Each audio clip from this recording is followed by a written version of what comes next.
wireless HDMI kit.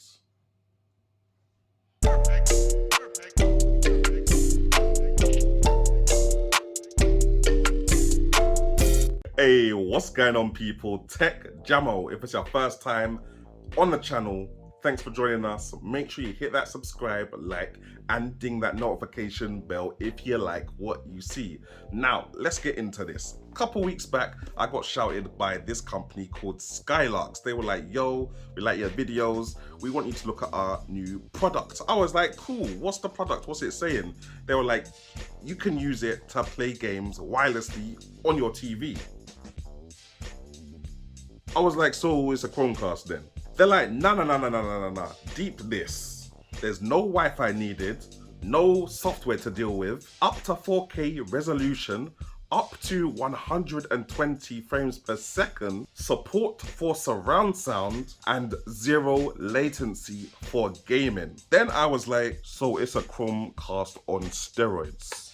So anyway, guys, this is the thing right here, isn't it? The Skylarx wireless HDMI kit. Let's get this thing popped open and see if it lives up to its claims.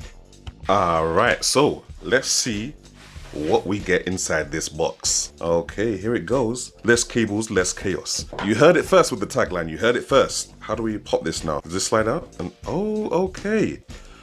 Hey, do you know, I'm a sucker for good presentation in a box, fam. Pre this now. Fast stable connection, 4K resolution, supports audio, 30 meters line of sight, plug and play, uncompromising quality, fam. That's the things that we got there. But these are the transmission devices themselves. So they're very lightweight. They feel quite plasticky. They both got HDMI and USB. Is that micro USB? I know you guys got that USB-C. Why are you holding out on us? Anyway, so these are the devices. You got 4 foam rubber feet kind of thing so that it can, you know, not slide around and ting. On the side here, reset button. All right, we've got a user guide. We've got a series of connectors in here, fam. Damn, you can plug this in any country you want to. So we obviously got 2 adapters for each of transmitters and receiver. Got 1 HDMI cable, 2 HDMI cable, 1 micro USB cable, 2 micro USB cable, and then we got the connectors, 3-pin for the UK. Is that the EU one as well? European one? And is that like Australia or America? One of them 2 there. And then you get the receiver and the transmitter being the one that goes into your laptop or video games console, and the receiver being what goes into the TV. However, it's kind of not clear to me which one is which. Does it say it on here? Refer to guide for operating instructions. Refer to guide for operating instructions. Ah, right, so I guess we'll just have to read to say which one is which. To your device via the green HDMI port. Ah, okay, so the transmitter is green. This is the transmitter. And the receiver is red. Cool. They could have just put transmitter and receiver on them, but I guess they wanted to streamline how it looks. So this is very simple. Alright, so first of all, the red one is the receiver. So let me just get that. Let's plug the 1 HDMI goes into here. And then the USB just goes into here, I guess. Right, now this one is up and ready. Just got to plug it in. Now, fam, when I tell you the setup process is easy, I don't even really need to make B-roll for it, but I thought, let me just try and be creative and make some B-roll. But anyway, you basically get the receiver, that's the red one, yeah?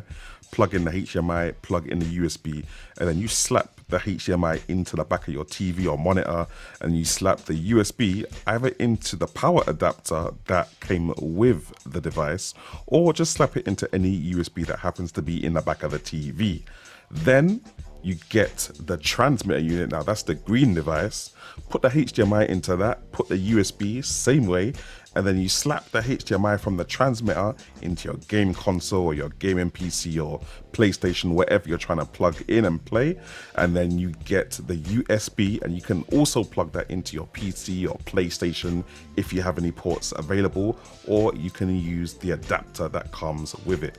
And that's literally it. It's like a 5-second, 10-second process, fam. Like, it's that simple.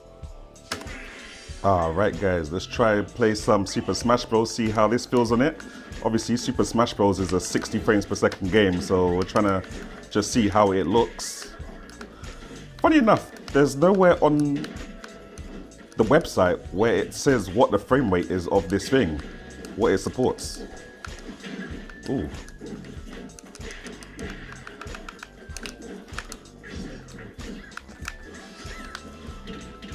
Ooh. This feels alright though. This feels alright. Yeah, this feels good. Alright guys, let's try a bit of Mario Kart, see how the latency holds up here. It held up really well in Super Smash Bros, to be honest, so it should only be better in Mario Kart. And it seems like it is. Hey, this feels wow. It's mad, this is working alright. This is working alright, fam. So what I'm gonna do right now is plug it out of the Nintendo Switch and plug the Skylarx transmitter into my laptop. So let's plug this into the HDMI on my laptop. There we go. This thing is swinging off the table dangerously. And let's plug this into any USB port in my laptop to make sure it's powered. There we go. It's on my laptop. There we go. Let's get to the desktop. Hey. And that's that. Just like that, we're good to go. Now, what I really want to check in this game is the frame rate situation, because my laptop is a 240 Hertz refresh panel and it's currently playing this game at 100 Hertz. This TV is a casual 60 Hertz panel. So I want to see what looks smoother. Now, obviously the laptop will look smoother, but if the TV is 60 Hertz and the transmission from the Skylarx kit is also 60 Hertz, then it shouldn't look that bad, and it doesn't. This looks okay to me. Obviously, I don't usually game on TVs, I usually game on monitors, but this looks brilliant. This does look brilliant. Alright guys, I thought we'd play a shooting game just so we can see what it's like when you're trying to aim at stuff. To be honest, I really think this is 60 frames per second. I need to ask them, I'm gonna ask them what it is. But this looks alright to me. Hey, oh my god. Not that I have a professional opinion at all, but for me it looks like perhaps 1080p at 60 frames per second and 4K at 30 frames per second, but I'm not too sure. Like I said, I'll have to double check it with the company. Alright guys, so we saw that the thing actually works. Let's break it down. Now for gaming, for playing video games, the zero lag thing is a major goal, fam. It is on job. Man was playing Smash Bros, no issues at all. And you know Smash Bros is one of them frame by frame games where people are using certain moves on frame 7 and certain shields on frame 8. You know that it matters when you have the zero lag and zero latency, which is why I wonder Nintendo don't do better with their online servers. Anyway, yo, it definitely works for gaming. I've played it on PC gaming as well. It looks so sick, fam. It's just like using a normal HDMI cable, but it's weird the fact that your console is not directly underneath your TV or around the back of your TV, and that there's just no wires there. It just makes the setup look a lot cleaner. Now, resolution and frame rate. Bear in mind at the start I said you can get up to 4K and you can get up to 120 frames per second, but you cannot get both 4K and 120 frames per second at the same time, which is cool because my Nintendo Switch has no chance of ever hitting that kind of frame rate. But this is what they're saying with the frame rates and resolution. 4K capped at 30 frames per second, 1080p or 1920 by 1200 goes up to 60 frames per second, and 720p 1280 by 720 goes up to 120 frames per second. So you've got that sweet spot of 1080p and 60 frames per second, which is what most people stream games at and what most people play their video games at. And if you do really want to try and get that esports level frame rate of 120 frames per second, if you're doing some PC gaming, you're gonna have to take a resolution hit down to 720p to maintain that high frame rate. One thing that's also quite sick with this is that as well as normal HDMI video, it also emits signals. I'm not sure of the terminology, but it also transports audio, surround sound to your speakers, fam. same way a premium HDMI cable would. So it's not like you have to suffer the audio just because you want wireless video. You get wireless video and you get proper wireless audio as well.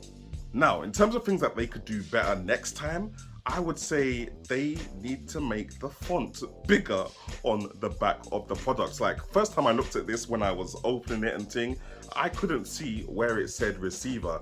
And I don't even think, there we go. See, it says receiver on the back there in the smallest writing font possible. But I do see why they've done that to keep this nice, sleek design. Now, apart from that, it's the premium price point. And I will always say this about all the premium priced products that I ever use or test, fam. Like, me, first thing I'm thinking is, can I get this done for cheaper? And I've looked on the internet, I've looked around, and when you do a product like this that nobody else does, you can honestly charge what you'd like to charge for it, because there is nothing like this on the internet at this price point or lower. Everything is higher, much higher. So yeah guys, that's my 2 pence on the Skylarx kit. It is dope, it does everything that it says it will do. I guess the question really is can it fit in your setup? Can you think of where you're gonna put this in your setup where you don't need a really long HDMI cable? I know a few of my YouTube friends, they're trying to plug their console, which is underneath their desk, into their monitors, which are above their desk, and they're gonna have like 3 to 5 3-meter HDMI cables just running around everywhere doing a madness, innit? So I can see where it would be very useful for them.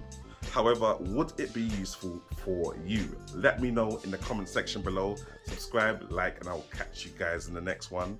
Bless.